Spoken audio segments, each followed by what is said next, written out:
Now, here is ox. And so just like in rat, you'll be able to see what year. So if you're an ox, you can find out your element. These are going to be the same. If you're doing a Mercury-Jupiter combination, you have too much to do. If you're doing a Mercury-Mars combination, others support you, and so on. So that takes us to ox is in the last year of seed planting. So you are at the last month of spring. It's just before summer. So this is one of those years where you get basically the most satisfaction from all of the hard work you've been doing over the last couple of years. Now, ox doesn't really like to change much. And yet what you've been doing is changing a lot. You've probably changed jobs over the last 2 years. You may have changed your residence. You may have changed relationships. You have changed your interests. A lot of things have changed.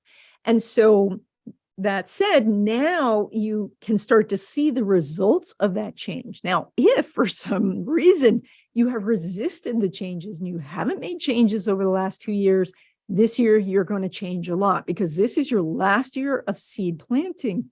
And so if you don't plant some new seeds, there's not going to be much of a harvest in a few years. So trying new things right now is very important.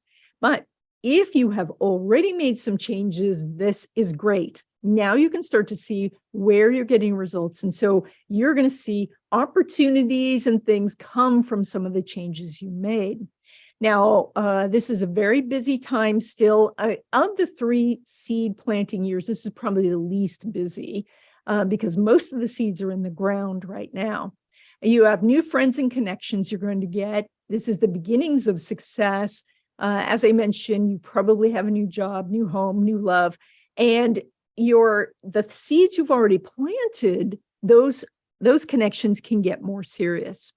For those of you who are Western astrologers, this is sextile. This is the opportunity. Sextile means that if you do something, something good happens. So this is take a little bit of action and then you can make what you want happen. So for you, I chose the sailing ship. And this is a representation of your ship coming in, and that opportunities are just arriving at your door. Now, to use this cure, you don't necessarily have to have the traditional Feng Shui cure like this. You could use something like a clipper ship or a sailboat or something like that. It could be a model.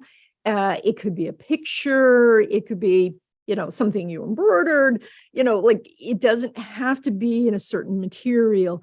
But the most important thing is wherever you place it, which should be around your front door, it should look like it's sailing into the house. You don't want it sailing out of the house because then it would take too long and, it could get, eaten by a sea monster or something. You want it to be sailing into the house. And so, by the way, if you have pictures of ships, and no matter what sign you are, and they are not sailing into the house, then you want to move them to a wall where they are.